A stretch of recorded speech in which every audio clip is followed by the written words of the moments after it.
It's really important that we identify crazy-making behavior. If you love learning about self-help and mental health and personal development, don't forget to click the subscribe button and the notification bell. This way, every time I upload a new video, you'll be the first to know. Many of us associate crazy-making behavior with covert narcissists or people with high narcissistic traits. And undoubtedly, somebody who has high narcissistic traits, who is unable to empathize, who plays the perpetual victim, who is charismatic and love bombs you when you first meet them, who, double talks, is definitely going to exhibit crazy-making behavior. But it's not exclusive to narcissists. And I think that we need to know that, because even somebody who is not a narcissist might exhibit crazy-making behavior from time to time. And I think it's up to us to make sure that we're not exhibiting these signs, to make sure that we're as authentic as possible and we are as fair and consistent as possible in our relationships. But I think at the same time, becoming aware of behavior that is unhealthy also helps us avoid relationship dynamics that are just going to drain us. So the first form of crazy-making behavior that we're going to talk about today is gaslighting. So gaslighting is when someone absolutely attempts to make you believe that something happened that didn't happen, or vice versa. So someone who says that, remember I told you about that party, and you know that they didn't tell you about that party, and they're intentionally wanting you to question your reality, is gaslighting you. Or you say to someone, oh, well, you said that you were going to pick me up at 5. And they say, I never said I was going to pick you up at 5. I never said I was going to pick you up at all. You must be hearing things. So that's gaslighting. So it's important that we recognize that and we don't go down the rabbit hole, and instead we observe when this is happening and look for a pattern. And that's the first form of crazy making that I wanted to talk about. The second form of crazy making is the word salad. Have you ever spoken to somebody who you cannot get from point A to point B? They bring up everything and the kitchen sink. And the agenda, in my humble opinion, is to throw you off track, to make you doubt your reality, to put you into a tailspin, right? So you say to your mom, right, that, Mom, I don't want you, hitting my kid, right? That's not up to you to hit your kid. And your mom says something ridiculous like, well, you never told me I couldn't hit your kid. Okay, fine. That's the way it starts. The next thing is we're talking about your aunt who hits her kid in Tennessee, and your great-great-grandmother who hit her kid, from way back when, right? And before you long, you're losing sight of what you wanted to deal with, which is your mother hurting your son and you wanting your mother to respect this boundary. The next thing you know, you're talking about what you did when you were 4.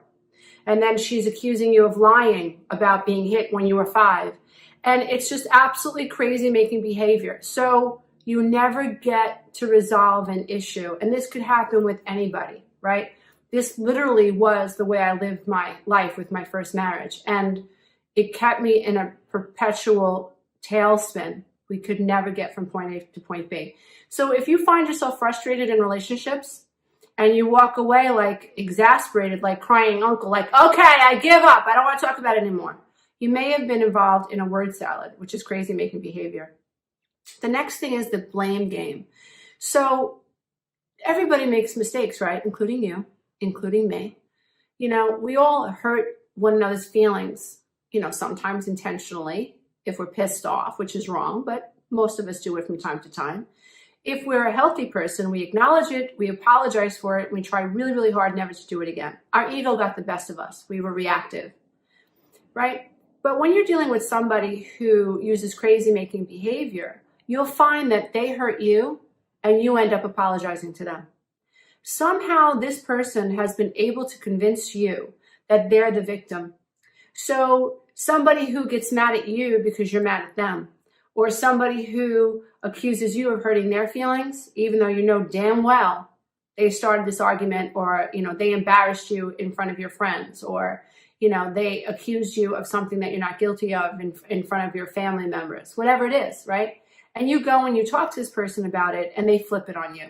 And somehow they're the victim. So pay attention if you notice a pattern in your life with somebody who uses the blame game to their advantage. Now, projection. Now, projection is all about somebody who's dealing with a personal conflict but accuses you of that conflict. So you're dealing with somebody who is a pathological liar, and you know they're lying to you, and you say to them, I think you lied to me about that, and they go and they accuse you of lying. Or you don't say anything to someone in your life that you know is being passive aggressive. You just kind of like dealing with it. You're chilling, like you're noticing it. Next thing you know, this person says, you know what, I think you're being passive aggressive. Or someone says to you, you know what, I think you're twisting my words. And you know damn well this person's twisting your words, right? Or, someone says to you, oh, you know what, I think you're reading too much into that. And you're like, oh my God, you are reading into what I just said, right? So this is projection, things that people are uncomfortable with within their own skin, they accuse other people of, and it's crazy making. And again, if you notice a pattern in this, you know not to defend yourself, because it's a rabbit hole. Because the more you try to defend yourself, the more this person is going to vomit all over you and project onto you. So the minute you notice it, the best thing for you to do is shutty, gray rock them, just avoid them, and just walk away. You're not going to win that type of a conversation. The next crazy making behavior is a silent treatment. When your spouse, your boyfriend, your girlfriend, or your friend, for whatever, your sibling, suddenly just stops talking to you, you know that they're upset about something. They come home from work and you think that they're angry, and you say to them, are you upset? And they go, no. And they slam a cabinet. Or, you ask them, you seem like your energy is off. Is anything wrong? No, nothing's wrong. What makes you think there's something wrong, right? And they bite your head off, and the next thing you know, they're not talking to you. Or, so now what you do is you say to them, are you sure you're okay? Mm-hmm. Nothing. Flat. This can go on for days. I've coached people who literally lived in the same house with their spouse and didn't talk to each other for weeks. Had breakfast together, lunch together, dinner together, right? But never spoke a word. And this is not healthy for the children. The children are absorbing this. This is very poor communication. And it just really, really destroys the heart of a relationship. So the silent treatment is something that someone does to make you feel insecure.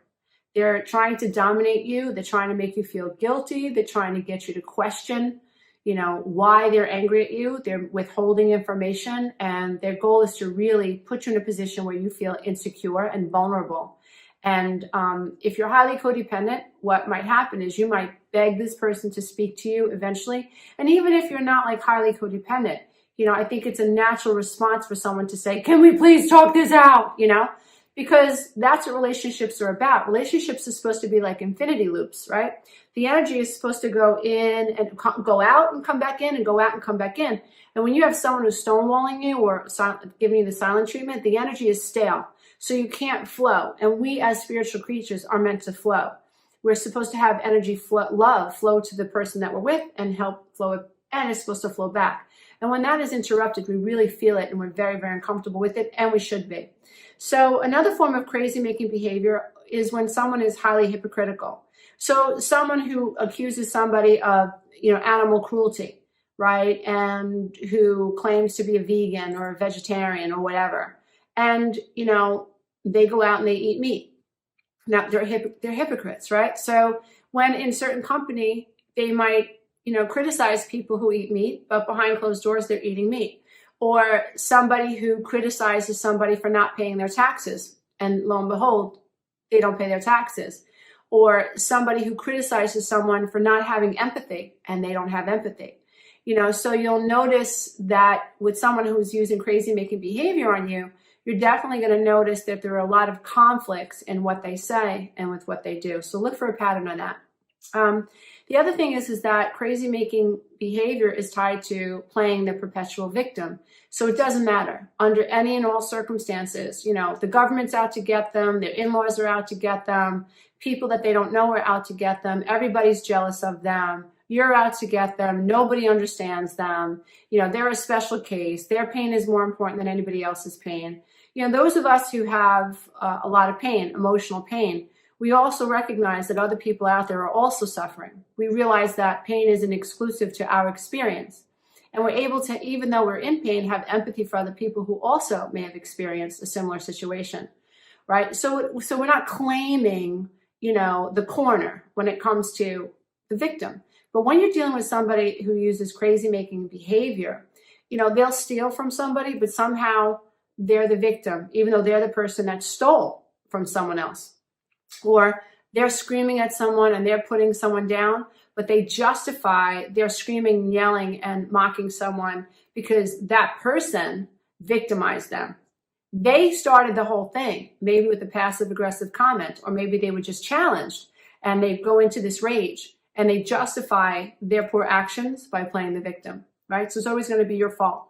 The next thing is passive aggressiveness, which is basically, I group that in with double messages, right? So, you know, someone says something that's very passive aggressive, like, wow, you really look, you look really full in those jeans, Lisa. Like, what the hell does that mean, dude? What do you mean I look full, right?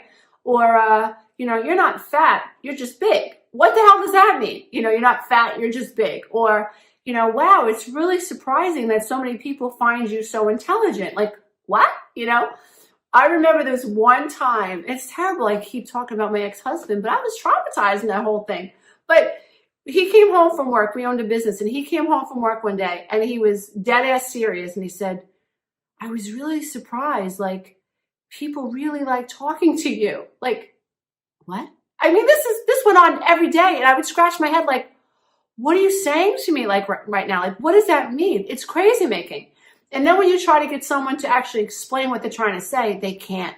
They go into a word salad. They go into, you're just being unreasonable, right? So they're twisting your words, and all of the crazy making behavior comes out in all of its glory. It's just not worth it. So identify those patterns.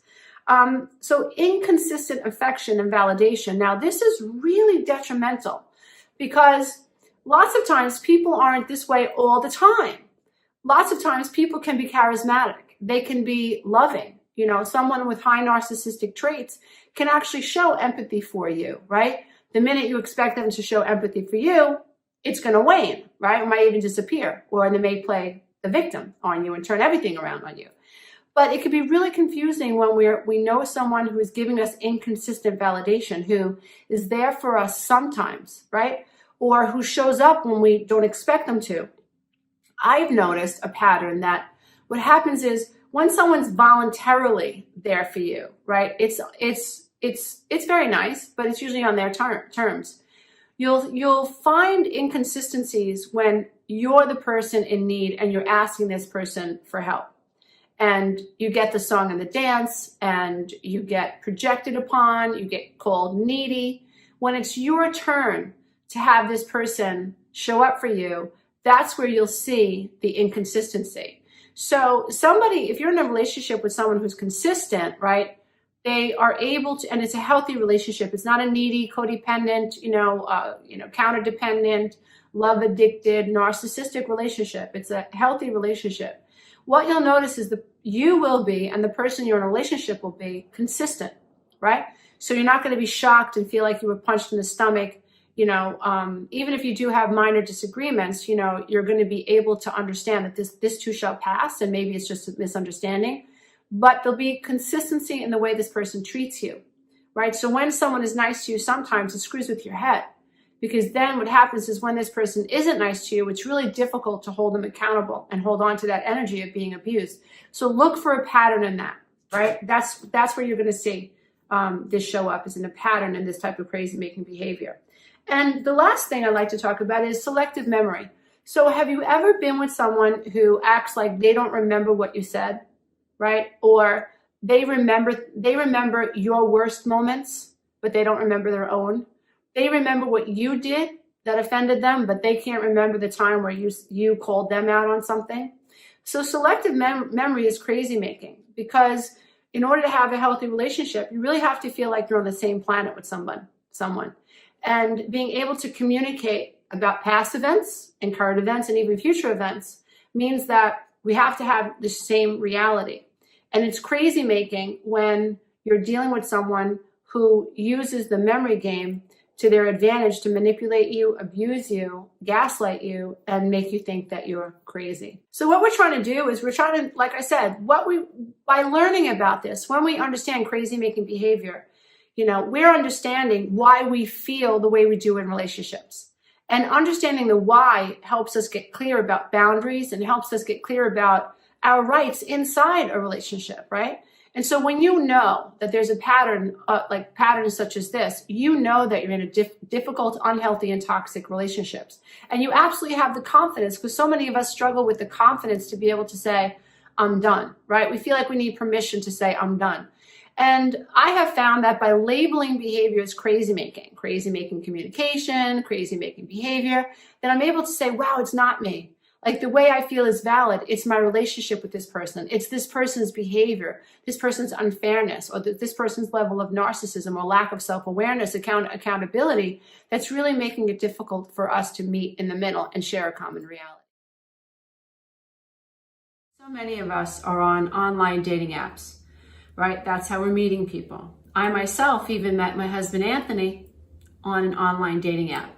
We actually found each other on eHarmony, and it was great. But there needs to be some exercise in understanding more about why online dating apps can be so notorious for narcissists who are hiding in wait to abuse someone whose attempts to find an ideal partner are actually honest and earnest. Narcissism is about constructing a false narrative. Narcissism is about lying. Narcissism is about pretending to be something that you're not. And when you're talking about an online dating profile, you can be anybody that you want to be. And some of the most clever narcissists are going to figure out what you want and what you're looking for just by reading your profile, just by scrolling through your Instagram and your Facebook and your other social media outlets and platforms. And they're going to figure out what you're looking for. And then they're going to become that to lure you in with the hopes of you becoming their narcissistic supply. Somebody who is emotionally abusive is going to be a chameleon. They're going to become anything they think you want them to be so that they can con you, scam you, and lure you in with the agenda of abusing you in some way, shape, or form. This is so easy to do if you think about an online forum. You're not meeting people face to face. You're reading their profiles, right? You're not dealing with them in person. But back in the day when I was growing up, if I wanted to date somebody, I actually had to talk to the person. I had to sit across from the person. I had to actually go meet the person. There was no virtual reality dating apps. We have 6 children between the two of us, my husband and I. And I have friends who are on dating apps, and I've heard horror stories of meeting people online who said they are one person, but when you actually meet them, they're not. And so it's really important. We have to exercise some level of common sense when we're dealing with these online dating apps, and you have to know that you could be dealing with anybody who is lying. Think about Catfish. That's why the MTV hit show Catfish is so popular, because we can all relate to it. Right? We all want love. We all want to fall in love. We all want to find the right person. But there are people out there who are scamming other people, right? So you're thinking about a narcissist who only cares about what they want and what they need at the expense of other people, exploiting the emotions of people who are coming to an online forum, honestly, looking for love, looking for commitment, looking for connection, or just looking to meet somebody, even if it is a casual experience. But even if that's what you're looking for, you're still looking for someone who is saying that that's what they're looking for too. So when you represent yourself online, you're presuming that other people are showing up as themselves as well. But narcissism is on the rise. And we have to recognize that online dating apps are absolutely a breeding ground for people to hide behind a mask. You can be anyone and anything online. One of the things, if you're dealing with someone who is a narcissist and you found them on a dating app, one of the things that you'll notice is they're going to want to push intimacy immediately. They're going to love bomb you. They're going to lure you in. They are going to figure out what it is that you need. What are your deepest wounds? And they are going to exploit it all online. And you're going to get hooked. Oxytocin is going to flow. You're going to feel seen. And you're not going to know that this person that you're speaking to has another agenda. Right? Let's face it. You can be anybody online. You can make your profile look extremely attractive. I've heard stories where people have used pictures that don't even represent the person fairly when you finally meet them. So it's really important that if you're using an online dating app, you have to recognize how easy it is for narcissists to slip into that arena and to just completely represent themselves falsely because they want to abuse you in some way. It's far too easy to hook up with these dating apps and to get wrapped up into with a narcissist, because the narcissist is able to manipulate the way that they look. They're able to manipulate their profile. And in some cases, which I hear this all the time, narcissists are actually learning about you. So they're going to come into this dating situation with you after they've figured out who you are. If they really want to hone in on you, if you really become their target, they're going to want to know everything there is to know about you. They will use your wounds against you. So one of the things that you have to be careful of, and is a huge red flag, is the narcissist sob story. Is this person that you hardly know luring you in like a Venus flytrap with a horrible story from the past, right? Now, many of us have had terrible things happen to us, but when you first meet someone very early on and they're telling you about intimate details of their life, that is a huge red flag, especially online when you've never met someone. So be careful of that. When someone is asking you right from the get-go, and I learned this the hard way, when someone is asking you right from the get-go about the most difficult things that you've had to experience in your life and what's the most tragic thing that's ever happened to you, you may not recognize that this is a way that a narcissist is trying to figure out what your wounds are so that they can exploit them, right? If you are somebody who is struggling with abandonment, then when it comes to a narcissist is going to be able to figure that out pretty quickly. And in the online dating arena, what's really, really difficult is that so much of the hook in some cases happens online before you actually even meet them. And so you're getting these pings, you're getting text messages. They're very flirtatious. A narcissist will love bomb you. A narcissist will tell you how beautiful you are. A narcissist will tell you that, oh, I would never treat you that way. I would treat you like you were my queen, or I would treat you like you were my king. I've never felt so emotionally connected to anyone like you. This is amazing, and we haven't even met one another yet. You don't know if this narcissist is talking to 6 or 7 other people. You don't know if this narcissist is just luring you in. You just don't know. Narcissists are very much going to be interested in oversharing way too early, even before you actually meet them. So that is a huge red flag. And this is because they're trying to soften you up, right? They want you to see them as vulnerable. They want you to see them as emotionally available. That simply is not the case. This emotional vulnerability that they're showing you is false. It's just to lure you in. In the beginning of a relationship, especially in an online situation, you will notice that a narcissist, and you might not notice this until after, but narcissists will mirror you. So in other words, if you like animals, they like animals, right? You'll notice that there aren't many differences between you and someone with high narcissistic traits. Now, you would imagine that if you meet someone online, especially like these, fly-by-night dating apps, right? It's when you meet someone online and they're liking everything that you like, that could be a red flag. It could be that this person is just mirroring what you feel because they're trying to lure you in. One of the things that you can look for is look for a sense of entitlement. What happens when you don't text this person back? What happens when you ask this person about something maybe they don't want to talk about, right? Are you sensing arrogance? Are you sensing entitlement? How does he talk about, or how does she talk about past relationships? Is there any accountability, right? Does this person text you when they say they're going to text you? Or is there always an excuse for why this person isn't texting you back? Make sure that you're also in a situation where you're hearing, right? I've had men and women that I've coached who have said, well, this person I was talking to said they didn't want to be in a relationship and said they wanted something casual, but I kept pushing. You have to listen, right? And then I've had people say, I said I only wanted something casual, and this other person that I was texting just kept pushing. So you have to listen. If someone isn't listening to you, that's a red flag. But you also have to make sure that you're listening. So if you're on a dating app and someone is saying that I want something casual, they mean they want something casual.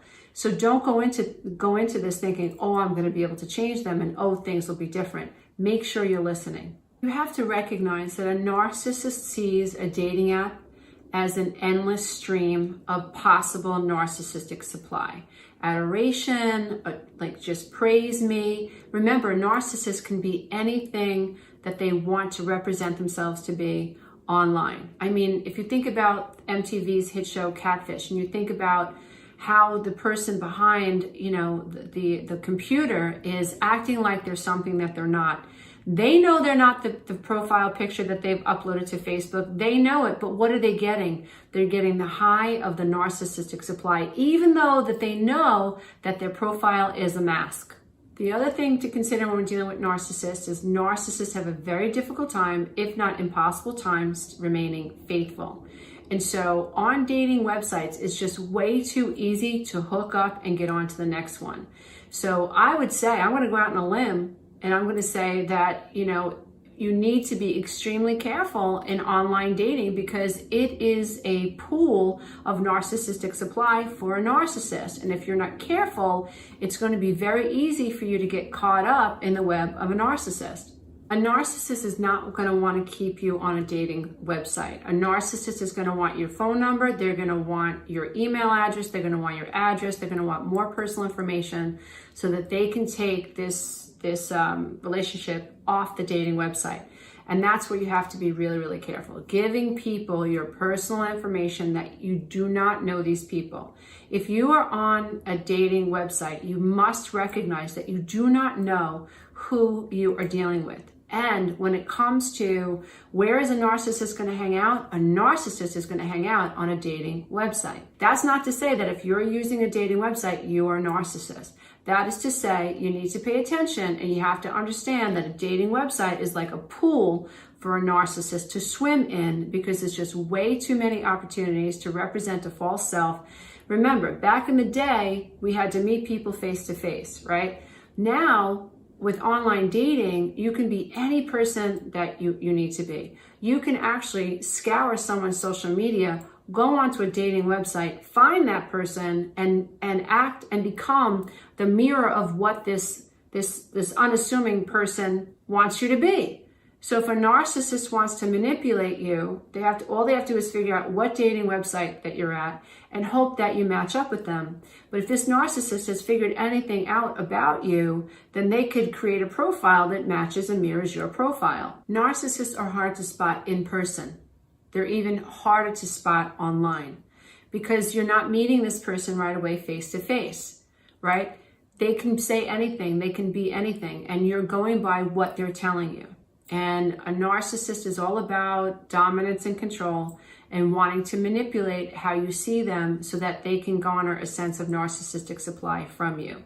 There are plenty of narcissists that are online that have plenty sources of narcissistic supply, and they are feeding off the energy of people that are there for all the right reasons. So if you're on a dating website, it's important that you recognize how drawn narcissists are to these types of dating websites because every interaction is a possibility to garner another source of narcissistic supply. Bottom line, if something doesn't feel right and something feels off and you recognize the red flags is like wanting to get to know you too quick, revealing a sob story, asking you really personal questions, becoming very sexual right away, asking you, trying to figure out if you're going to be the type of woman or man that's going to be lured into a situation that you don't want to really be involved with, right? So if these red flags begin to appear, it's really important, especially in an online dating situation, that you listen to your gut. If something feels off, something is off. And this is coming from someone who learned the hard way. If I would have trusted my gut all those years ago, I would not have been abused the way I was in the last narcissistic relationship that I found myself in. So this is a word of advice from someone who's been there, from someone who avoided her gut and could have ended up in a lot more trouble than I actually ended up in. There are three distinctive qualities of a narcissist that if you pay attention to these three characteristics, you will be able to avoid tremendous trauma and drama in your life. So the first one is a lack of empathy. The second one is a sense of entitlement. And the third one is exploitation. So let's pull it apart. So let's say you're on a date with someone and you tell this person that you feel tired and you are talking about feeling drained. You're a school teacher, you had a bunch of 5-year-olds that you had to deal with all day and you feel very, very tired. And the principal threw a bunch of work at you and you're just really drained. Let's say you talk about a child in your class that is a little bit more difficult than the others, and again, you're talking about frustration. If you're dealing with somebody who doesn't counter back with, tell me about that. Oh, wow, that sounds really difficult. If you don't feel like that person is able to see you or to mirror back the idea that they're able to hear your emotions, what you're sharing, that's something to look out for on a first date, let's say, or that's something to look out for in a relationship, or you're looking for that type of a pattern in a relationship. If you notice that you are with someone who has a lack of empathy for other people, who very rarely, if ever, acknowledge people's pain. If you're in a conversation with somebody who is a narcissist and you talk about how you feel, your feelings will not be validated. Your feelings will not be mirrored. In fact, you will be exploited. You will be minimized. You will be marginalized. You could stand there crying blue in the face after finding a narcissist who has cheated on you, and they will absolutely not take responsibility for how you feel. They could have squandered all your money. They will not care how you feel. They won't care that you now cannot pay your mortgage. They won't care that you might be evicted. They won't care. So a narcissist lacks empathy for you completely. If you are sick, they will not care. If you get cancer, they do not care. They will only care about how your disease or your issue affects them. So a lack of empathy is definitely something that we need to look out for in the people that we're dealing with on a day-to-day basis. Narcissists are grandiose in that they believe that what they think and what they feel and what they need and what they want, they're absolutely entitled to. If they have a feeling, if they're angry, they feel entitled to lash out. If they are frustrated, they feel entitled to tell you and to lash out and to even blame you for why they feel frustrated. Many narcissists are known to be deceptive. They think nothing of cutting the line wherever they are, right? So it could be the line at the movie theater, the line at the bank. It could be cutting people off in traffic. There's a sense of my needs come before everyone else. There's a sense of entitlement. They feel entitled to say and to do and to feel and to behave any way they want to. If they're irritated at you, they feel entitled to embarrass you. They have no remorse about embarrassing you, minimizing you, and making you feel less than them. So there's this incredible sense of entitlement. They feel entitled to embarrass the waitress. They feel entitled to make fun of your children. They feel entitled to take things from you, to borrow your clothes, to take your car. They feel entitled to take money out of your bank account if they feel the need to. They feel entitled to invite people to your home. Right? They feel entitled to steal your home from you. I actually dated somebody who I believe was trying to steal my home from me, and who was also at the same time dating at least 7 other people, so said detectives that I had to speak to, who informed me that the person that I was dating stole his mother's house. And he was dating women who owned their own houses. And so when you began to put the pieces of the puzzle together, this man lacked empathy for me. He felt entitled to lie to me, to deceive me, to deceive all these other women. And he even felt entitled to possibly even steal my own house from me. Narcissists feel entitled to say and do what they want to do, right? So whatever comes to their mind, they feel like it's within their right, and they feel entitled to put their needs above the needs of anyone else. If the children are hungry and the narcissist is hungry, the narcissist wants to eat before the kids, and the narcissist will be upset that the kids ate before he or she ate. If the narcissist is irritable and wants to leave, let's say, an amusement park or a movie theater, and everyone else, the whole entire family, is enjoying this experience, the narcissist will actually pick everybody up or control the situation, make everybody uncomfortable so that they leave that experience because they are unhappy. Whatever the narcissist feels, the narcissist wants to make sure that everyone else is aware that they are in control. So if a narcissist is upset and a narcissist wants to leave and the family doesn't want to leave, then the narcissist feels entitled to make everyone else feel bad and to destroy the mood of everyone else so that the outcome is we all go home. This is the way the narcissist maintains power and control over a family unit. This also goes back to lacking empathy. So if a narcissist is irritable and pissed off, there's a family outing, let's say we're all at the zoo, and for whatever reason the narcissist is annoyed, maybe the kids are having too much fun, they're not showing the narcissist enough appreciation, or something else ticked the narcissist off, and in spite of how everyone else is feeling, the narcissist will not have empathy for the family and will feel entitled to have his experience or her experience trump the experience of everyone else. Narcissists also exploit. They exploit people, just as a way to get their needs met. So if you've got something a narcissist wants, the narcissist will exploit you until they get it. They will exploit your emotions. They will exploit your vulnerabilities. I think one of the most difficult things to heal after being abused by a narcissist is this idea that you have shared yourself with them. And aside from having them lack empathy for you, minimizing you, marginalizing you, and feeling entitled to do all of that, there's this level of exploitation. And you get comfortable with the narcissist, they love bomb you, they pull you in, you begin to trust them.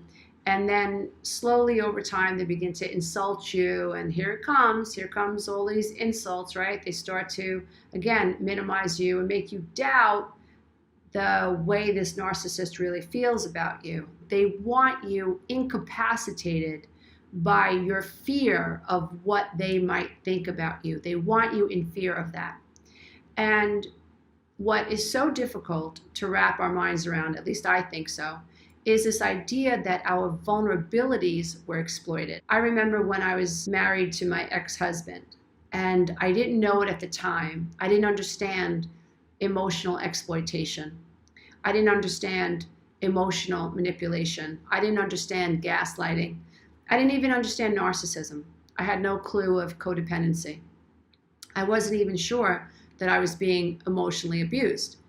I just knew that I felt off, I felt crazy, I felt sick all the time, I had brain fog all the time. I wasn't really sure if this person loved me or hated me. I sort of felt like we were in an adversarial relationship. It felt more like a boxing ring, and he was on one side and I was on the other, and I kept going into the middle, trying to get him to come into the middle, and every time he got close, he knocked me out. It was just a maddening experience.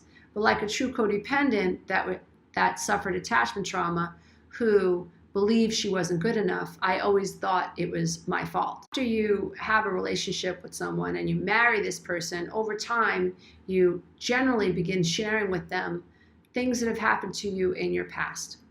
And I can tell you that I remember being hurt the most when he threw something that I shared with him in my face. So he was exploiting my emotional wounds. So if I said I felt like my mother didn't love me when I was a child, when in the middle of an argument or when I was gaining ground in an argument, he would say something like, even your own mother told me you were difficult. Even your own mother never loved you. Or even your own mother didn't like you. It's not me, Lisa. Your own mother doesn't like you. And he was exploiting me. He was exploiting my wounds. He was exploiting my emotions, and he was gaslighting me. And his main goal was to get me to feel paralyzed, so we stopped talking about what we were talking about. And you know what? Most of the time it worked. Because he would say something like, even your own mother doesn't like you.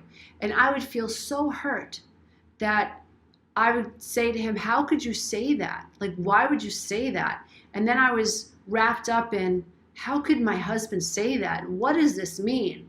And in all of that confusion, guess what happened? He created a smokescreen, and we were no longer talking about the thing that I wanted us to talk about.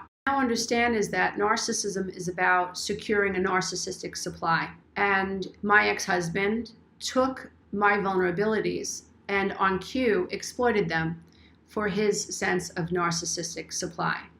I now understand that he was always in search of maintaining this inner balance of that allowed him to feel in control over the people in his environment. Mostly how his narcissism, where it was obvious, it played out with the children and I.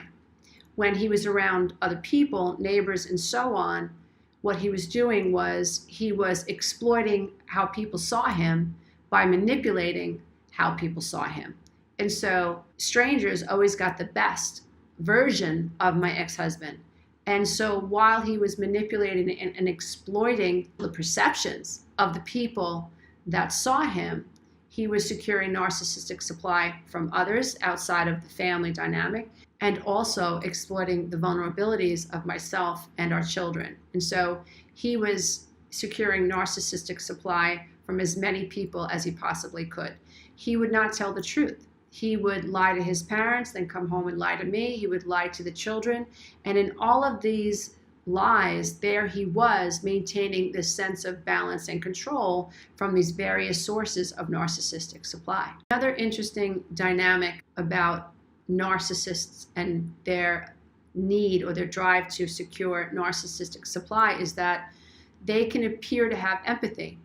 So if you have proven to be a valid source of narcissistic supply, the narcissist can show up for you, at least on the surface, because in showing up for you, you are supplying them with their narcissistic supply, because you now see this person as altruistic, you see this person as a great person.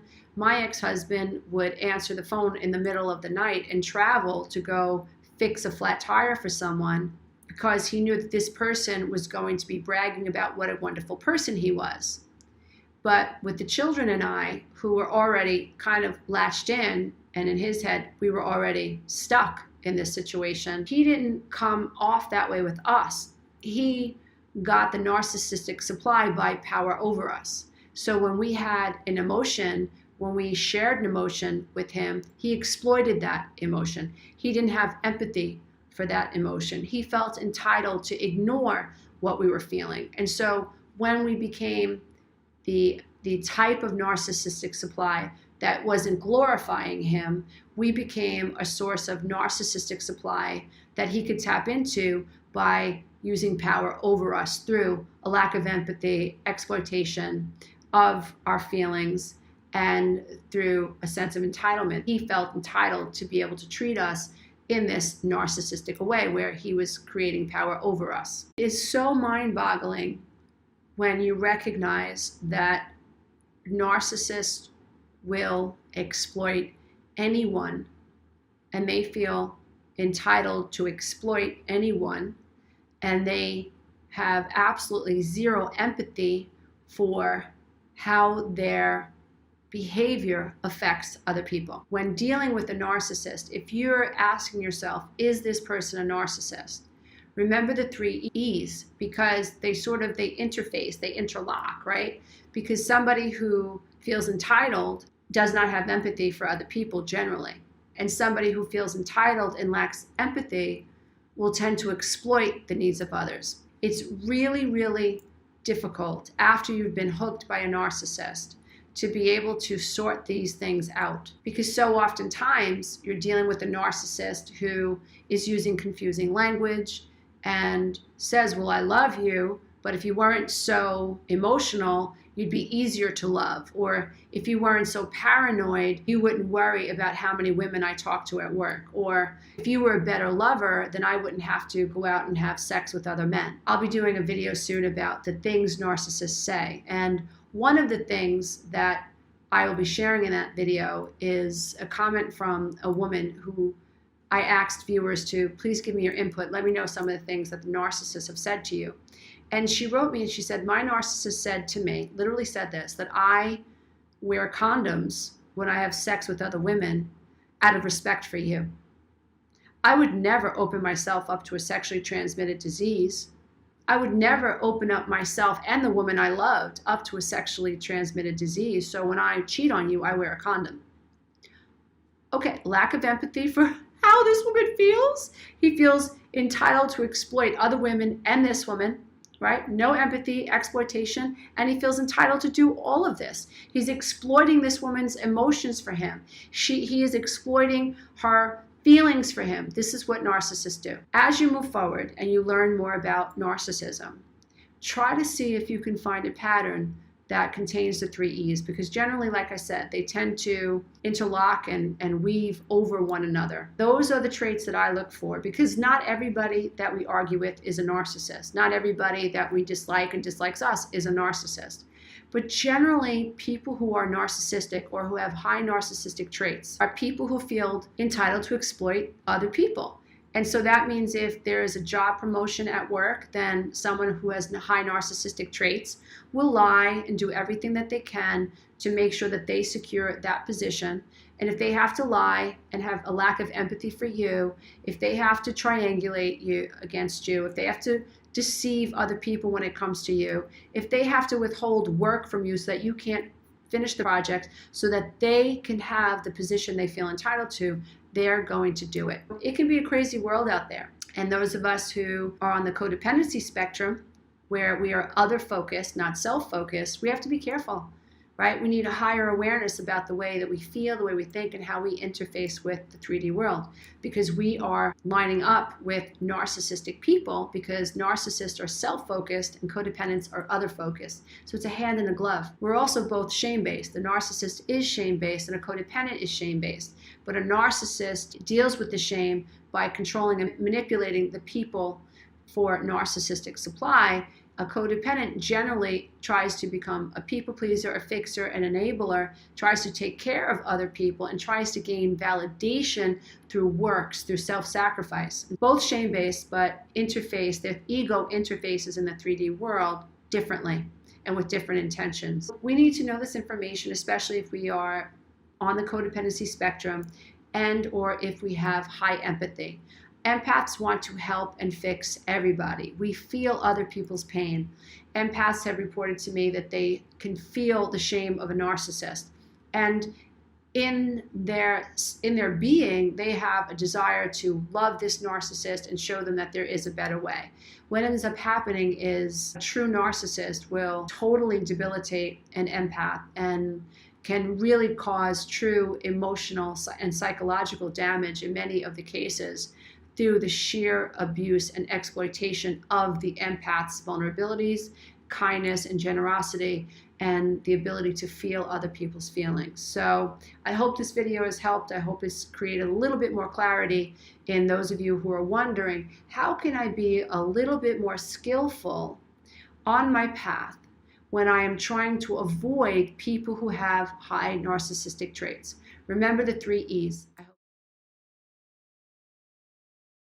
If you don't have a strong sense of self, then you end up being a caretaker, a people pleaser.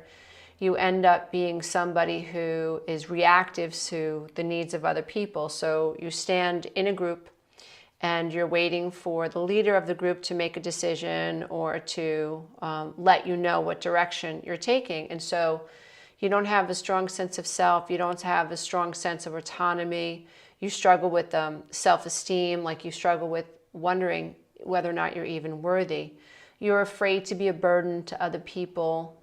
You know, you tend to stuff your feelings, and rather than be able to say, hey, you know, I have a need here, you repress it. And so if you don't have a healthy dose of narcissism, then it's really difficult to go out in life and to get your needs met and to even you meet your needs, because you'll feel guilty for wanting to take care of yourself or for saying no.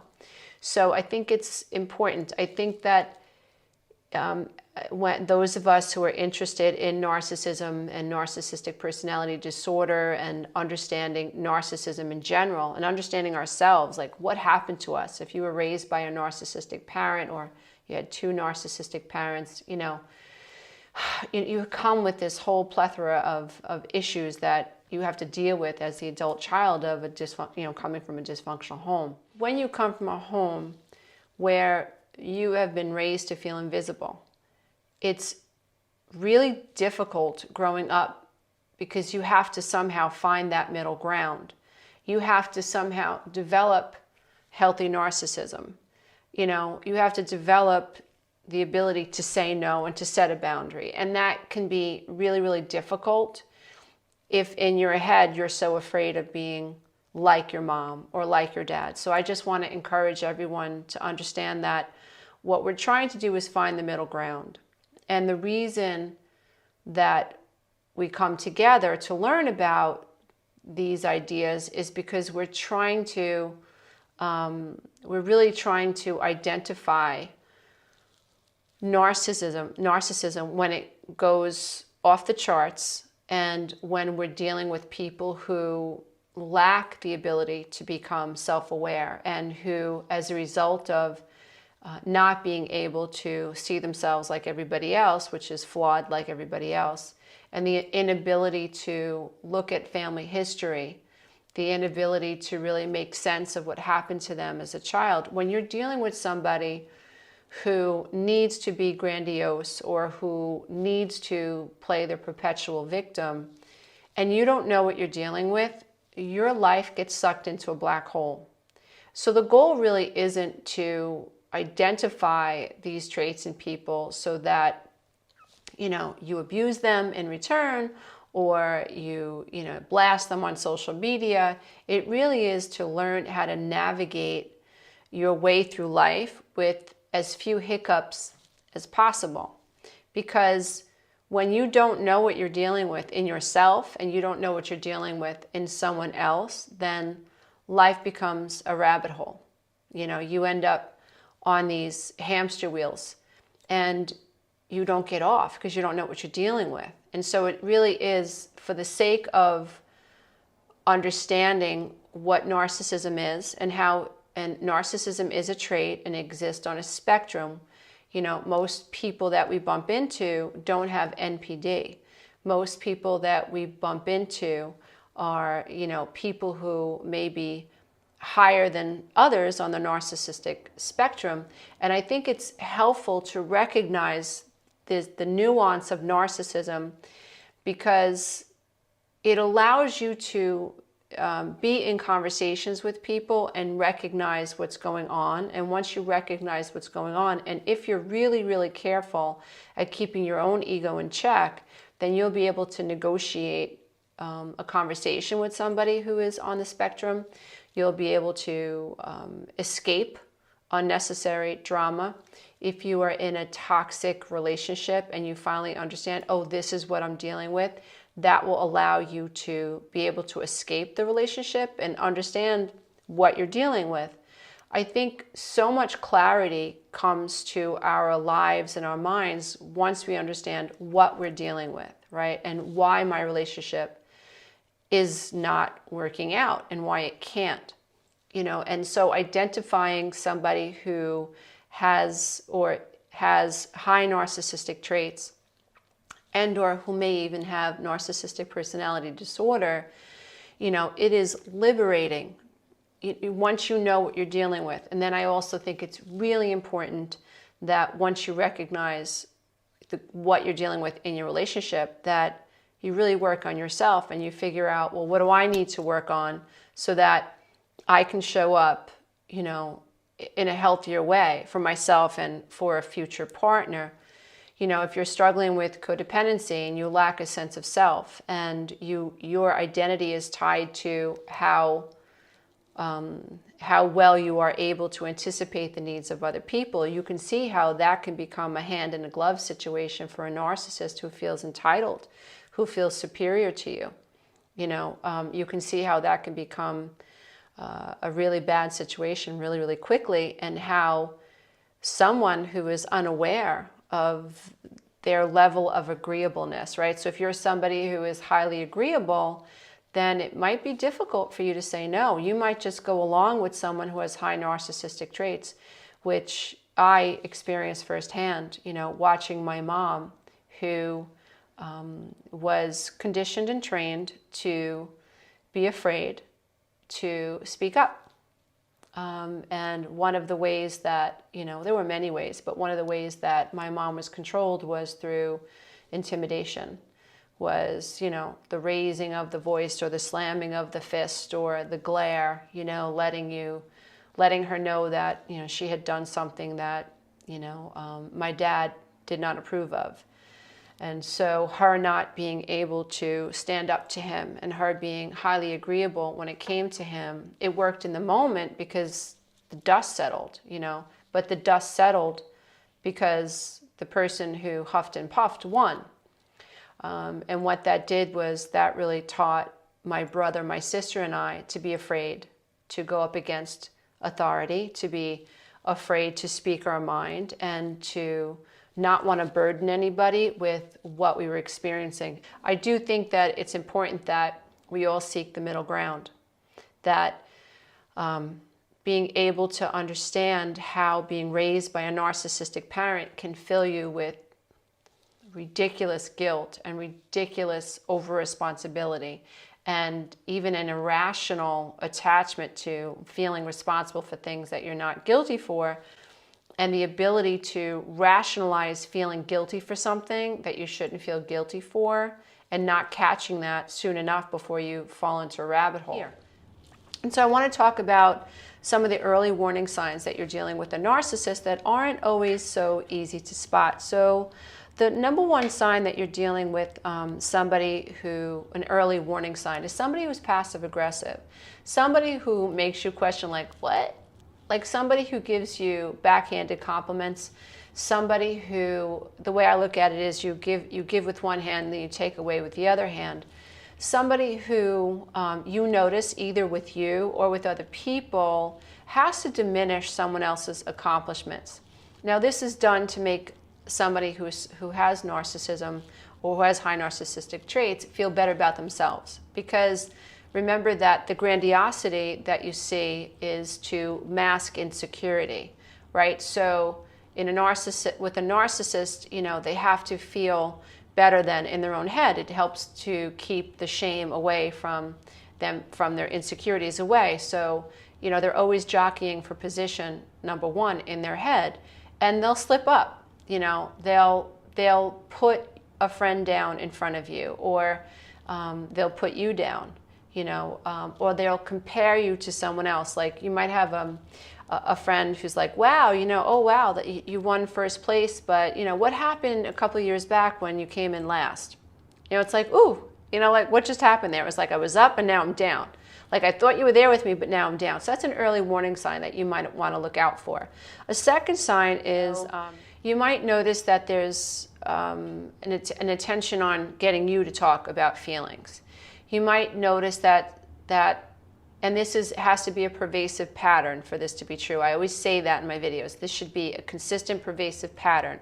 Everybody's going to have a bad day, and I don't think it's fair. I always say this. It's not fair to judge someone based on their worst day, right? So we're all struggling. We all have to find our balance. But if you notice that someone that that this pattern of keeping everyone else talking but themselves. So they don't want to, and why is this? They don't want to reveal themselves to you. They don't want you to know where their boo-boos are. Someone who is narcissistic and highly narcissistic and someone with NPD is going to take all the emotional information that you have given them. They're going to put it in their storage box, and when they need it, they're going to take it out of the box and they're going to use it against you. And so you won't really get a whole lot of vulnerable information from a narcissist. And if this is another thing, this isn't an early warning sign. Most of the times you won't even know it right away, unless a narcissist really slips up, and that's lying. So if you're dealing with someone who has high narcissistic traits when you first meet them, if they are being vulnerable, what you discover later on is that it was a lie. So they use the sob story to lure you in. They had an ulterior motive. They wanted something from you, and the way they acquired that something from you was to play on your empathy, right? But an early warning sign is when you are with someone and you're noticing that they don't want to talk about their past, or over time you notice that they are sitting back and everyone else is talking but them. And when, let's say you think you know someone long enough, maybe 6, 7, 8 dates, and you press a little bit more about past relationships or maybe even childhood, and they get angry. That's an early warning sign. This is somebody who may have, not saying always, because that's just not reality, but this may be somebody who has some unresolved issues. And if this person, and I learned this from Dr. Craig Malkin, if this person that you press a little bit about family history gets angry, and yet at the same time, it's like they're talking out of both sides of their mouth, that they suggest that their childhood was amazing and it was perfect, but they can't tell you what was so great about it, right? So, there may be something there that's lurking in the background that may turn out to be dysfunctional for you or toxic for you, because it's unresolved and they're missing pieces of the puzzle. And so, if I have a thorn in my foot, but I act like I don't have a thorn in my foot, that thorn in my foot is going to irritate me. And if I don't know that the thorn in my foot is irritating me, then when I am triggered in the 3D world, I might take that out on you if I don't acknowledge what's really bothering me. And so that's an early warning sign. So the inability to be vulnerable, the inability to talk about their past over time. I mean, if you meet someone and they don't want to talk about their family history right away, I don't think there's anything wrong with that, right? You're just getting to know someone. But after you spend time with someone and you're developing some trust and you've talked about yourself, right? I think after 6, 7, 8 dates, 9 dates or whatever it is, a few months into a relationship, there should be some sharing coming from the other person as well. So if you find that that's difficult for that person, then that may be an early warning sign that you're dealing with someone who is narcissistic or is suffering with high narcissistic traits. Another sign is, which I wish I knew this. I wish I knew this stuff years ago. But a sign that you're dealing with someone who may be problematic is an early sign is notice how they treat people that can do nothing for them. Now, people who are high on the spectrum need people around them for a source of narcissistic supply. They want something from them. And they feel entitled to that something. And they will exploit other people to gain that something. Other people are not autonomous beings. They are means to an end. You don't always see that in the beginning. And so I think one of the most important early warning signs that you can look out for is pay attention to how someone treats someone who can do nothing for them. Like who? Well, you go to a restaurant. How does this person treat the waitress? How does this person treat the busboy or the bus girl? How does this person, when this person's leaving a business, do they hold the door open for the next person, or they just don't care? Is there this lack of social connection, right? Is there this subtle sense of superiority when it comes to people who can do nothing for them? I think it's a very telltale sign. Do they move out of the way? If you see somebody hobbling towards you in the grocery store who maybe has a boot on, like they hurt their toe, they broke their toe, does the person that you're with, do they naturally move out of the way for that person? Narcissists tend to be obviously very self-absorbed, and it's about them. And so this idea of having this connection to other people, might be foreign to them. Whereas someone who is more empathic, somebody who is more in the middle, someone who has this social consciousness of other people, that I am not the only person on planet Earth. Everybody has a need and everybody is significant. Everybody is valuable, right? So remembering that, in a narcissist's mind, they're always jockeying for first place position. They want to be seen as superior to other people. Just look for subtle signs of whether or not this person is socially and consciously aware of other people, specifically when it comes to doing things for other people that can do nothing for them. I think that's an early warning sign. And if you can spot that early, I think you can save yourself a lot of grief. Another early warning sign that you're dealing with somebody who it might be more narcissistic than you're liking is someone who needs to control everything. So they have to decide where you go to eat. They have to decide on what time. They may even want to decide what you wear. Somebody who is got to control what you eat. Somebody who has to just control everything. They have to drive. They have to do everything. They make the last decisions. It's just, you just notice this pervasive need to control everything. Like you're cooking dinner and then they can't just let you cook dinner. Like it's everything. They have to be involved in everything, right? There's not a decision that you can make that involves this person that they cannot control. So it's not like this 50-50 thing. It's like, no, whatever decision we need to make, it's non-negotiable. I'm going to make it. But if you're, again, these have to be pervasive patterns. You have to see this over time. And again, I think it's really important that when you are recognizing these symptoms in people, you know why. You want to do this so that you can be more skillful and masterful in your own life. You need to know what you're dealing with so that you don't lose yourself in a relationship that is going absolutely nowhere fast.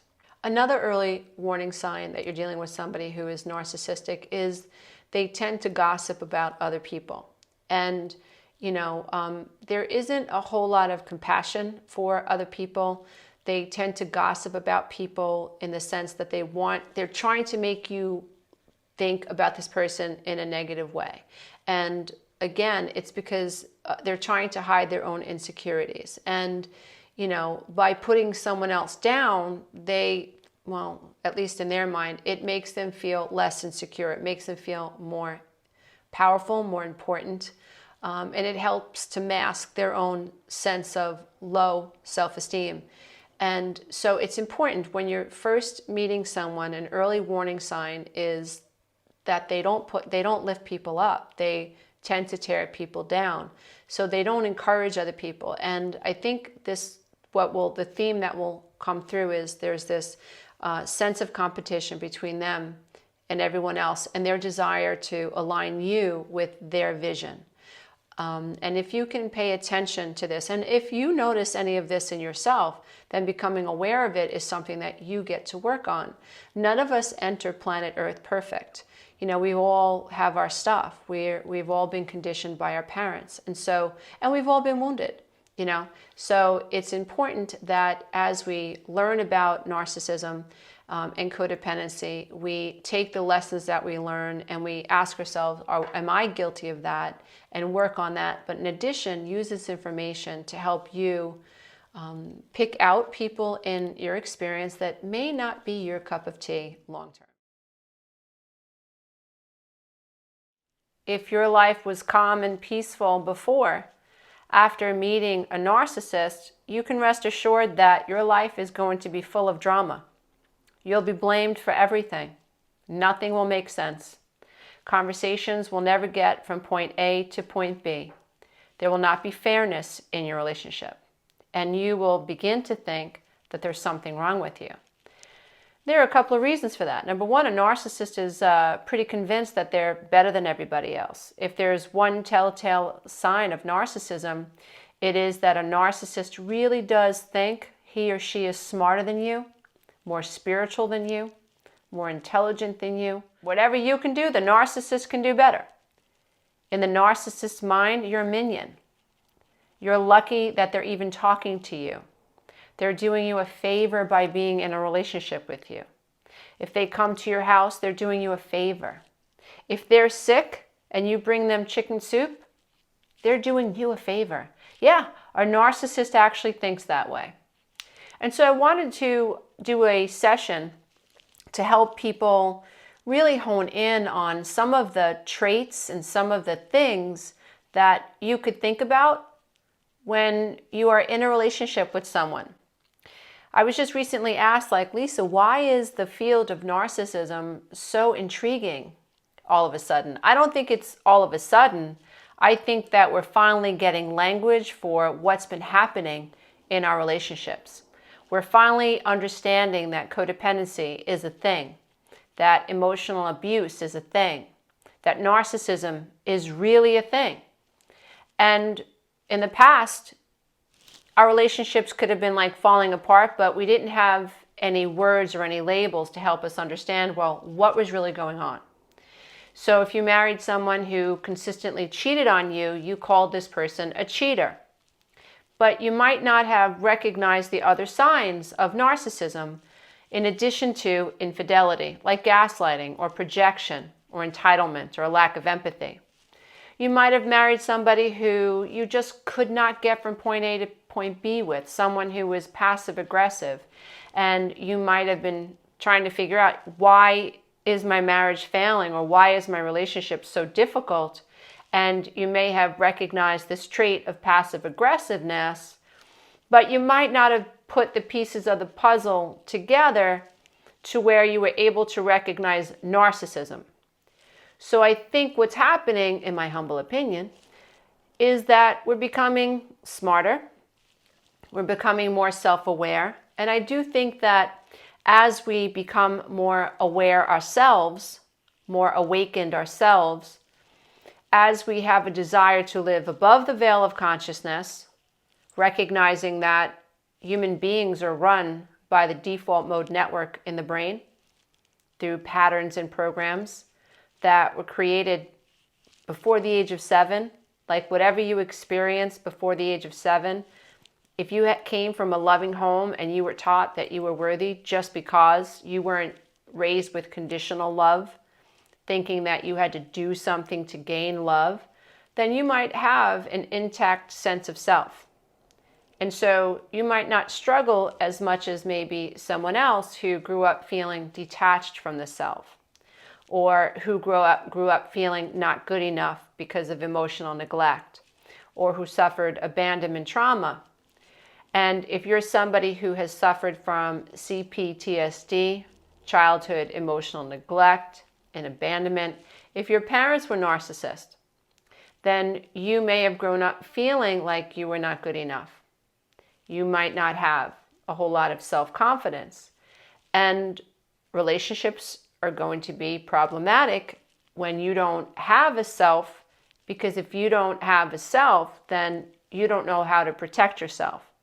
You don't have a border. You don't have a boundary.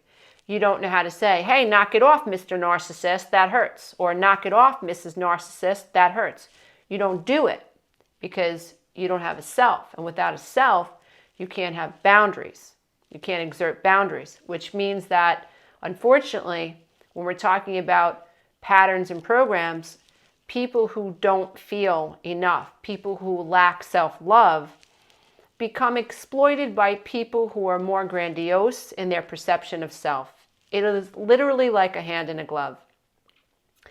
And so I think it's important that as we get smarter and as we become more self-aware, and as we turn to the internet, as we turn to podcasts, as we turn to people who have come through the codependent marriage or the narcissistic marriage, people who have survived these relationships, and we try to gain insight into how we can also make it through and what we can learn, I think it's very valuable for us to get knowledgeable about the signs of narcissism, not only to help us heal from a relationship that was abusive or toxic, but to also help us weave together an internal narrative that allows us to be more aware of what to look for in future relationships.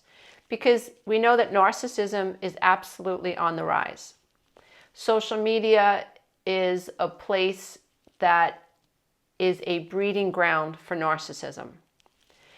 And social media doesn't look like it's going anywhere. And I think that it is very smart for people to begin to look at their own patterns of behavior, question their own intentions, question their own beliefs, take up the responsibility of healing within so that you can not only evolve as a human being and as a spiritual being, as an integrated human being, but also avoid pothole relationships in the future and manifest relationships that really have the ability to bear fruit. And if you think about a fruit tree, you want a fruit tree to bear fruit, to bear healthy fruit. And so that's what I think about relationships. That's how I see relationships. If you're in a healthy relationship, then that relationship should bear healthy fruit. You should feel peaceful. You should feel nurtured. You should feel protected. If you're in a relationship that's unhealthy, unfortunately, the fruit will be bitter. The fruit will be sour. The fruit will make you sick. You'll feel confused. You'll feel dizzy. You'll feel sick to your stomach. You'll feel nauseous. You won't feel good in your body. You'll feel like you have food poisoning. When you live with a narcissist, when you love a narcissist, that's what it feels like. It's like emotional food poisoning. And here's the rub though. If you grew up in a very chaotic, very dramatic, very unpredictable home, then this type of chaos is your norm. And so walking around with emotional food poisoning, sadly, is what you're used to.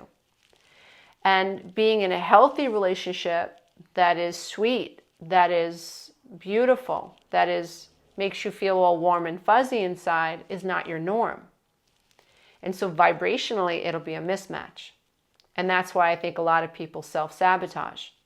Because if you come from a chaotic home that is unpredictable and you manifest a friendship, let's say, or a relationship with somebody who is pretty even-keeled or fair, it won't feel in alignment with you.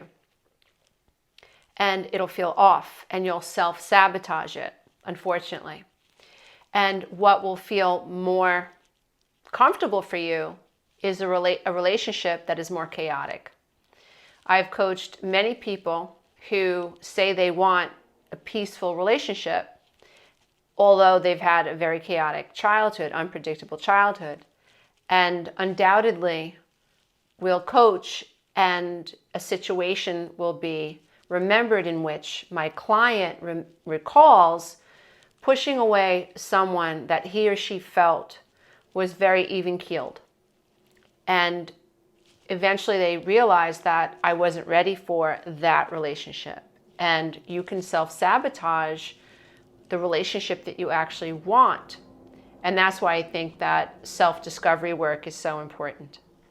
And healing is so important so that we can line up with what we say we want and hold on to ourselves in our bodies and recognize when we're with somebody who feels like poison fruit or we're with somebody who feels like sweet fruit. There's a huge difference. And we've got to make sure that we are lining up with what we say we want. And so getting clear about some truths that a narcissist will hide from you. And I think it's fair to say that there are narcissists who know that they're narcissists and don't care. And then there are people who don't know that they're narcissistic, that really have no clue how they are coming off. And what's really mind-bending is that they think they're right. So someone could enter into a relationship thinking that they're highly emotionally intelligent, and then be completely inconsiderate and lack empathy for the way they speak to someone. It's really mind-bending when you're speaking to someone who has told you that they think that they're emotionally intelligent, that they think that they're kind, and they think that they have empathy. The first sign of trouble, they're projecting, they're accusatory, they're vindictive, they lie.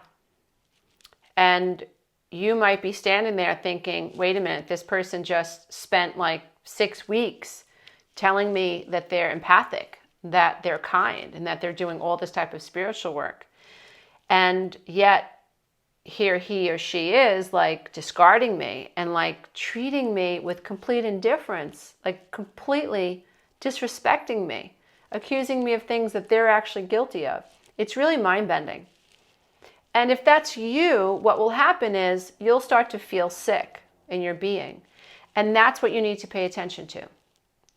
Now, again, the rub is if you come from a home where you were taught that your feelings were irrelevant, like mom's feelings trumped your feelings, or dad's feelings trumped your feelings. If the children in the home were taught that their feelings were irrelevant, when you get that nauseous feeling in your stomach, when you get kicked in the stomach by your spirit and he or she is like, pay attention, this doesn't feel right, you will misdiagnose that sign. You will feel confused, and if the narcissist has done a really good job at trauma bonding you, then you will assume responsibility for why the narcissist is discarding you, why the narcissist is being disrespectful. Your mind will try to rationalize why they are being so harmful and toxic. You'll assume responsibility for it. And that's, quite frankly, what the narcissist wants. Remember, the narcissist thinks that they're better than you. They really do. And so let's talk about some of the truths, the 20 truths, and there are a lot of them, but I'm hoping that this session makes things just a little bit clearer for somebody who is wondering if they are dating a narcissist, or if they're married to a narcissist, or if their friend is a narcissist. This might help make things a little bit clearer. So I have a right to lie to you at any time, and especially if I feel you're going to try to hold me responsible or accountable. So this is a truth that a narcissist will hide from you. The truth is that a narcissist feels entitled to lie to you. And if you begin to confront or challenge a narcissist is going to dig their heels in deeper. The narcissist is not going to tell you this. But if you've met or married a narcissist or been in a relationship with a narcissist, what you may have noticed is that when it was obvious the narcissist overreacted, when the narcissist lied or manipulated a situation, and you dare confront the narcissist just to even have a conversation about it, what you'll notice is that there's no accountability. They will either get angry and lie, or just lie and remain calm. But what you'll notice is that they feel entitled to lie. And maybe you won't notice that right away, but upon reflection, when you begin to put the pieces of this crazy-making puzzle together, you'll notice like, wow, he did that or she did that. Where rather than say, I'm sorry, and I see my part in it, he or she just dug her heels in deeper. And so a narcissist is not going to tell you they feel entitled to lie to you, and especially when you try to hold them accountable. The next thing that they hide from you is, I'm not that interested in you, and I'm only interested in keeping you interested in me. A narcissist is not going to tell you, they're going to keep this truth from you, that they're really not all that interested in you. They are superior to you in their head. You are a minion. You are going to be kept around for entertainment purposes only until something better comes along. And the more interested you are in them, the better. But the truth is, a narcissist is not all that interested in you. They don't have the ability to be interested in you. Because when it comes to a narcissist, they're operating from a position of grandiosity where they are better than you. And so, no, they're not going to be all that interested in you. They will pretend to be interested in you. But in time, you will notice that they begin to marginalize you and devalue you and ultimately discard you. The next thing, you are disposable, dear one. Yes, you are disposable. Narcissist is going to hide that truth from you. They may even be hiding that truth from themselves. They will have a string of unhealthy, unhappy relationships, and it will never be their fault. It will always be the fault of the person that they're with, even though they are the common denominator. And even though people are saying the same things about them, that they treat them with indifference, that they are aloof, that they are condescending, that they are disrespectful, that they act entitled, that they're rude, that they're a bully. They want to dominate, they want to control, they're pushy. They'll hear these things over and over and over, but it will always be the fault of someone else. And this is because in their head, you're disposable. When a narcissist enters a relationship, they're not entering it from the point of empathy and wanting to really bond with you, spend time with you, get to know who you are on a heart level so that the relationship can grow. They're not interested, dear one. And they're going to hide this truth from you. And you will know this by the way that you feel, by the emptiness that you feel, by the confusion, by the lack of connection, by the fear that you feel. The fear that you feel when you consider confronting the narcissist for treating you like you're disposable. You will feel the fear from wanting to discuss anything with this person who is training you to be afraid to question them, who is training you to be afraid of expecting to be treated with respect. Because the truth is, dear one, they think you are disposable. And they really feel that way. And so this is a truth that a narcissist will hide from you. Another truth is, I mean nothing I say.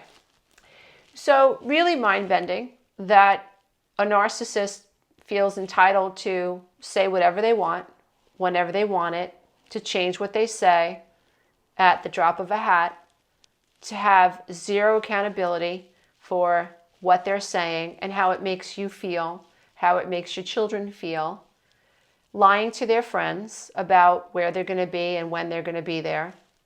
And so they mean nothing that they say.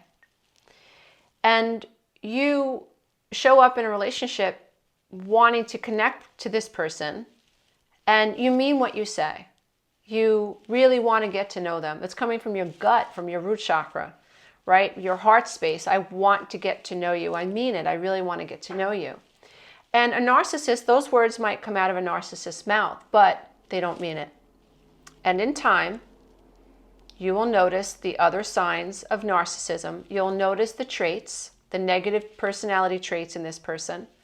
You'll notice that they are highly disagreeable, that they are unforgiving, that they are rude, that they are arrogant. In time, you're going to see the other negative personality traits begin to surface. But a truth is that they don't mean anything that they say. Another truth is that I will hold you accountable for everything that you say, and I will gaslight you until you are terrified to challenge me. And so there's this double standard, right? So a narcissist will hold you accountable. They will listen to everything that you say so that not because they care about you, but because they want to hold your butt to the fire. They want to say, oh, you said this, but you said that. And they will hold you accountable. They will twist your words. You will feel persecuted, but you're not going to be able to do that to the narcissist. And in the process, they are going to work at making you feel less than. They will tell you that you have some emotional ineptness. They will talk about your childhood and remind you of how defective you are. They will remind you of all of your failed relationships. Everything that you've shared with the narcissist, they're going to use it against you. And there's a reason. They do this so that you feel like they're your savior. That's why gaslighting works. And so you'll feel like this person is your savior, your hero, your rescuer. And in the meantime, they're putting you down and making you feel less than, which is crippling your ability to challenge them on anything. And so you will not be able to hold a narcissist accountable because they've crippled you from the inside out. And this happens over time. It doesn't happen all in one shot. And so they lure you in good They make you feel seen. They tell you what you want to hear. They mean nothing that they say. You will feel seen like never before. And you will be gaslit to the point where if you dare to hold them accountable, you will be persecuted and punished. And you will be conditioned to believe that the punishment is just too painful. It's just not worth confronting the narcissist. And you end up becoming a bobblehead.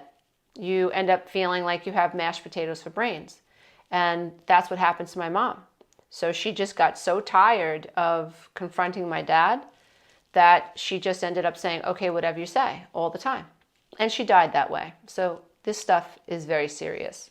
So another truth that they will hide from you is that I can treat you however I wish. I can betray you.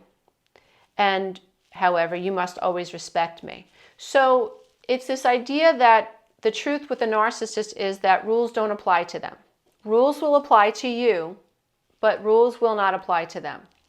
So that means that if you want them to come home at 5 o'clock, like they said, they're not going to. But you have to. You have to be home when they come home. That means if they want to go to Vegas with their friends, they can. But you're not allowed to. That means if they want to cheat, they can. But you're not allowed to. So this is a truth that a narcissist will hide from you. And you might not notice this right away, but upon reflection, when you start thinking back about and upon your relationship dynamics, you're going to realize the hypocrisy and how a narcissist was constantly bending the rules to fit whatever situation was going on with them at the time. Another truth is, and that they will hide from you, is that I will accuse you of all the things I am guilty of. A narcissist isn't going to put their cards on the table. And like I said, there are some narcissists that don't even realize they're doing this, that they don't even realize they're accusing you of being manipulative. Hello, and they're being manipulative. And you'll be like, what? Like, what? I don't understand. Or they'll accuse you of being, it's almost funny. They'll accuse you of being disrespectful and, you have evidence to prove that they've been disrespectful. Or they accuse you of cheating and they're cheating. Or they accuse you of hooking up with an old boyfriend or an old girlfriend from Facebook and you don't even have Facebook, and like, that's what they're doing. So a narcissist, like I said, is not going to come out and tell you, I'm going to project and I'm going to accuse you of everything that I'm guilty of, but they're going to do it. And upon reflection, after the dust settles, and after you have realized that you don't want to be in a crazy-making, confusing, nonsensical, debilitating, emotionally volatile relationship anymore, toxic relationship, once you realize I'm done with unhealthy relationships, and you look back, this is something that you're going to see. You're going to see this pattern. So another truth that a narcissist will not reveal to you is that you will pay for every unresolved issue I have, although I will accuse you of doing that to me. So what will happen in a relationship with a narcissist is that any unresolved stuff from their past that they haven't looked at, remember, a narcissist can't look within. They know they have a self, but they're not self-aware. So they're not self-insightful. So they're very reactive. They're very, very volatile. They're very unhappy people. They're easily irritated, and they are high conflict personalities. Everything's a problem, right? Everything's a problem, but it's you. It's you, right? You can be minding your own business, taking a nap for 2 hours, and it's your fault. Something happens and it's going to be your fault for why they're upset. And so they will make you pay for anything that's unresolved in their past, but here's the kicker. They're going to accuse you of that. So in other words, they'll say, you are treating me like I'm your mother, and you're not. But they are treating you like you are their dad. And so whatever is unresolved in their past, they'll come into the situation or the relationship thinking that everything's good, It's not, obviously. That's why they're a narcissist. And they will make you pay for feelings of abandonment. They will be paranoid. They will accuse you of trying to like mortify them, to embarrass them in front of other people, and you're not. And they will accuse you of that, even though they're guilty of it, and they will say that you are the reason for all their triggers. And they'll accuse you of doing that even though that's what they're doing to you. So you're going to pay for whatever's going on that they have that's unresolved. And they're going to tell you that that's what you're doing to them.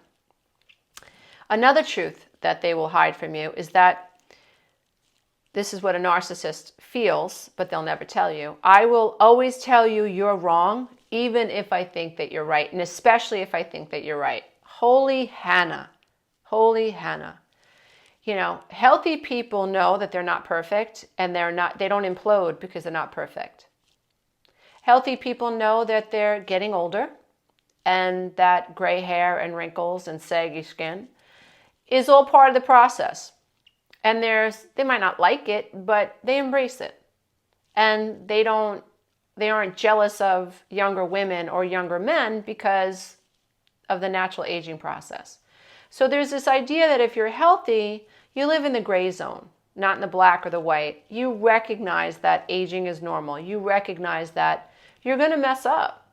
You recognize that you are a personality with lots of personality traits. And hopefully the healthier personality traits outweigh the negative personality traits. But from time to time, you're a human being. Your ego is going to get the best of you.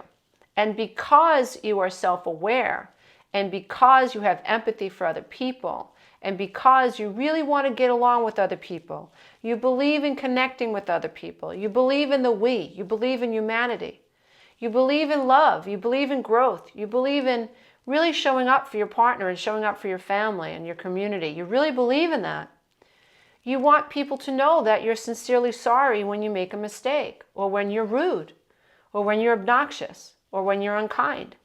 You know, when you do something you know that has caused you guilt, that guilt serves you. It's your conscience. It's your Jiminy Cricket moment. And if you're a narcissist, you squash Jiminy Cricket. If you're not a narcissist, you listen to Jiminy Cricket. You value what your conscience is saying. And you allow your consciousness to help you grow as a human being. A human being that knows that he or she is going to make mistakes. A human being that has empathy for other people. So you say, I'm sorry, and you mean it. But with a narcissist, that doesn't happen. So a truth that a narcissist will hide from you is that I'm always going to take the position that I'm right. Even if I think you're right, you're going to be wrong. And I'm going to dig my heels in. And I'm going to do everything that I can to convince you that you're wrong. I'm going to do everything I can to convince you that there's something wrong with your perception. There's something wrong with you. You're inept. How you're seeing this situation is wrong. It's not me, it's you. And so that is a truth that a narcissist will hide from you. And they may even be hiding that truth from themselves, which is so sad, but you can't let a narcissist take advantage of you. You can have empathy for somebody who lives their life this way and is never happy and just pushes people away with this type of personality issue, but you can't allow them to abuse you, because if you stick around long enough, they will. Another truth that a narcissist will hide from you is that I feel entitled to say and do what I wish, and if you don't like it, I'll just discard you. Bye, Felicia. So a narcissist is somebody who really does think of people as discardable. And so I'm going to do what I want. And, you know, if that's cool with you, cool. And if you don't like it, you can leave. Like, it's this idea that there's no true desire to really connect with someone on a heart level and to work things out. It's all about the I. A narcissist is an I. A narcissist cannot have a we. When we think about emotional intelligence, people who are considered to have high emotional intelligence, they understand the value of working together as a team. They know that you're going to get a lot further with a team than you are as a lone wolf.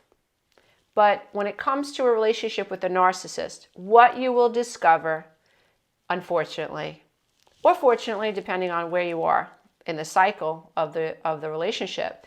If you are out of this cycle, then what it will benefit you to realize, like, wow, it was always about his I, or always about her I. It was never about we. And even when I tried to come at it as a we, he or she, meaning the narcissist, made it about the I.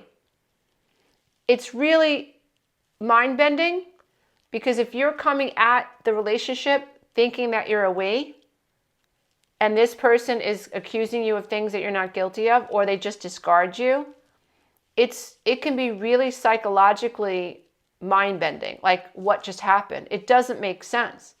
One of the things that I always tell my clients is that when you try to explain what happened, if you're having a difficult time formulating the sentences to explain, like a narrative that makes sense, that's a problem. I remember when I used to try to explain to my best friend what was happening between me and my ex-husband, and my brain was searching for, how do I make this sound logical? I couldn't, because it wasn't logical. What was happening wasn't logical. It was crazy making. Well, why would he say that? Well, I don't know why he would say that. It doesn't make sense to why he said what he said is what I found myself saying. I don't know why he's so aloof. I don't know why he's so passive aggressive. I don't know why he keeps calling me crazy. I don't know why he won't go into therapy. I don't know why. And then you find yourself trying to excuse the abuse of the narcissist. That's a problem. That's a telltale sign that something's toxic. Healthy relationships are explainable. They make sense.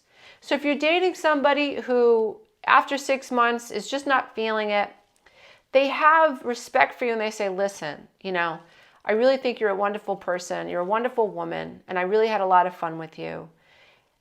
But I'm not feeling it. And I want to be honest with you. And I love this about our relationship. And I love this about our relationship. But I don't know what happened. I was into it, but I'm just not feeling it anymore. And I think you deserve for me to be honest with you, because you deserve to be with somebody who is on your wavelength and who you click with.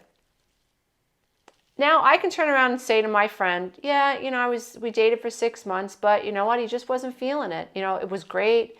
We liked a lot of the same things, but after 6 months, I don't know. He just wasn't feeling it, but he was very kind on the way out. He let me know how he was feeling. And I'm so thankful he was honest with me, and he didn't take me on this merry-go-round of gaslighting me, discarding me, marginalizing me, disrespecting me. And he just kind of told me, I think it's time for me to move on. You can explain what happened to your friend. Not so when you're dealing with the narcissist. You find yourself searching for, how can I make this make sense? You can't. It's like, I think it's Dr. Romano that says, if you feel like you need a third party to witness your conversation, or you feel like you need to record your conversations, that's a sign you're dealing with a narcissist. And so that's important for you to remember, right? Another truth that a narcissist holds, but will never tell you, is that I don't love you. I love what you do for me. And so we have to understand when it comes to love, and I think this is, we can all be very naive in relationships. I know I was. I just assumed everybody loved the way I did. So if I felt like I would never cross a line with someone, I would never cheat on someone, or I would never mock someone, or never exploit someone's vulnerabilities, I kind of assumed that the person who said, I love you to me, was playing by the same rules. And that's just not the truth. You learn that the hard way. And so when it comes to a narcissist that says, I love you, the truth is a narcissist loves what you do for them. So you marry a narcissist who lives in a big house and swept you off your feet, moves your kids into the house, and before long, he stops coming home. But you're doing the laundry, and you're mowing the lawn, and you're there when he comes home, and you make him look good, right? So everyone thinks he's got his life together because he lives in a nice house, he has a beautiful family. You don't realize that the narcissist never loved you. The narcissist loved what you can do for him. He saw an opportunity. He saw that you had a need, and he exploited it. And now you live in this cage, And everyone thinks that you're the luckiest woman in the world to marry somebody who lives in this beautiful house, but they don't know what's really going on. They don't know that the narcissist has a double life. They don't know that the narcissist has found ways to convince you to quit your job.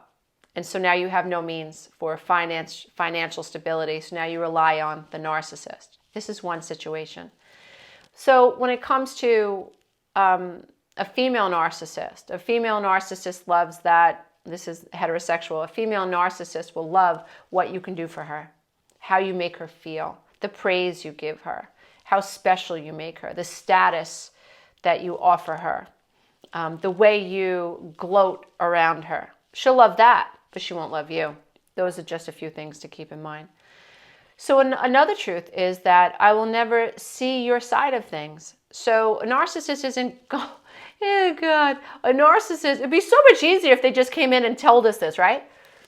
But they don't. But the reality is that a narcissist is designed, and I've said this in past sessions and past videos and past podcasts, is that a narcissist is wired to not hear you. And so you're just a bunch of want to a narcissist. They're faking their interest in you, but you don't know that. So you're pouring your emotions out into a narcissist and they're literally wired to not hear you. Wouldn't it be awesome if you knew that before you invested in a narcissist? I think so. I think there's a lot of value in that, quite frankly. Do you want? Another thing, a narcissist's truth is, I will never treat you fairly. No. So a narcissist might enter a relationship telling you that they're fair, they're interested in fair play, but when you're dealing with them one-to-one, you'll notice that you're never treated fairly. You're always treated with indifference. They're always aloof. They're always condescending. Sometimes they're more condescending in front of their friends or behind closed doors. It really does depend on the situation. But what you'll notice is that, no, a narcissist will never treat you fairly. Conversations will always be one-sided. And again, going back to if you confront them or you challenge them, you're going to be persecuted, which is not fair. Another truth is, I will always bring drama into your life. I would have liked to have known that one. You know, narcissists don't care about boundaries. They annihilate your boundaries. So you have to understand that they're going to say and do things and behave in ways that bring you drama. So they will exploit you. They will get you to do things for them, manipulate you into doing things for them that cause a problem for you. If you're dealing with a narcissist who is an alcoholic, for instance, and just treats you poorly and cheats on you and convinces you that you're the reason that he or she is cheating on you, that's a whole lot of drama. Who needs that? That's craziness. That's crazy making. And so it's important to remember that when you look back on this narcissistic relationship, you will notice that the narcissist brought a whole lot of drama. Just everywhere you turned. You had peace for just a little bit of amount of time, and the slightest thing, they could turn into a complete crap show. Arguing, what are we arguing for? Making things up, creating storylines in their head about you that do not exist. Again, because they're projecting and they're gaslighting you because it has to be your fault. So no, there's always going to be drama in your life. So another truth is that no, I won't listen to you and I will not remember what's important to you. A narcissist will pretend to remember, or, well, in the beginning, the narcissist might remember certain things about your life to make sure that you're love bombed, to make sure that you're interested. You know, whenever I think about a narcissist in the beginning, I always think about fishing. And, you know, when you're fishing, you use a lure. And if you're thinking about a narcissist, the narcissist fishes this way. And love bombing is the bait, right?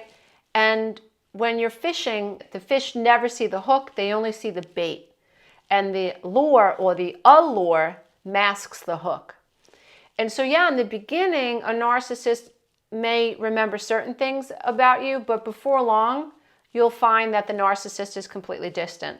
And the narcissist actually has no interest in what you have to say or in remembering things that are important to you. So that is something that you will absolutely notice. Another truth is, I will deliberately mess with your head so you think you're crazy. Yeah, they do that.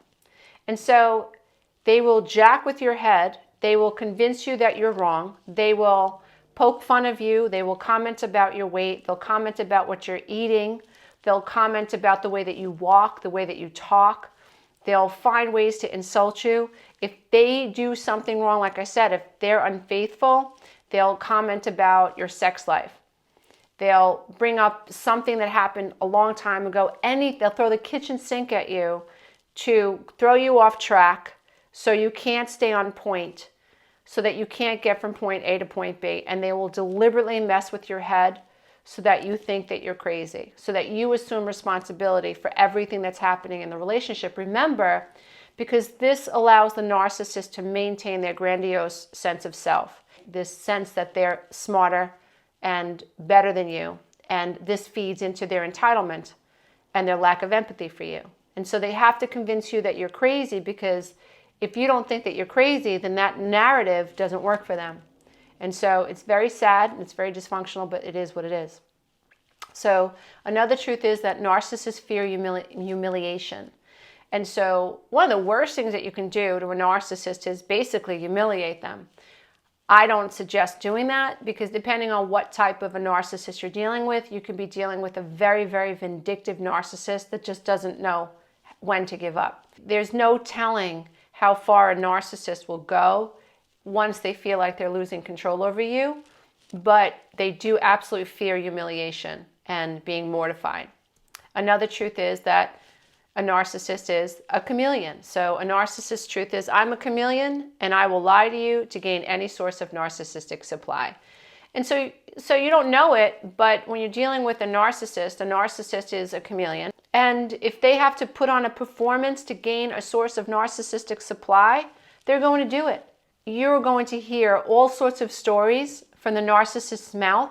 They may even come home and brag about the lie that they told someone at work to get a promotion.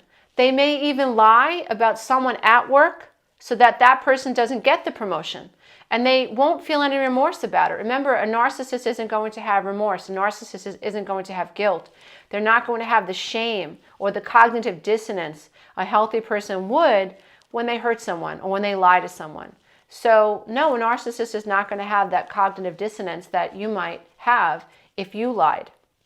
And so another truth is that I will fake empathy when necessary, but no, I don't really know how to feel for you. And so narcissist isn't going to tell you that they're faking empathy. They're not going to tell you that. And it might take a while for you to figure it out. But a truth that a narcissist is hiding from you is that in order to gain you as a source of narcissistic supply, in order to convince other people that they should trust the narcissist and sleep with the narcissist or whatever, find value in the narcissist is not going to tell you they really don't have that emotional feeling of empathy. They really don't have the ability to have that emotional experience healthy people have when other people are hurt. Or when you hurt someone and you know that you've made someone feel bad by saying something rude or dismissive, you're being dismissive or callous, you'll have an emotional reaction like, oh, I can't believe I hurt that person. I made that person sad. You'll have an emotional reaction to that. A narcissist won't, but they're not going to tell you that. And they're not going to tell you that they'll fake empathy in order to gain and keep a source of narcissistic supply.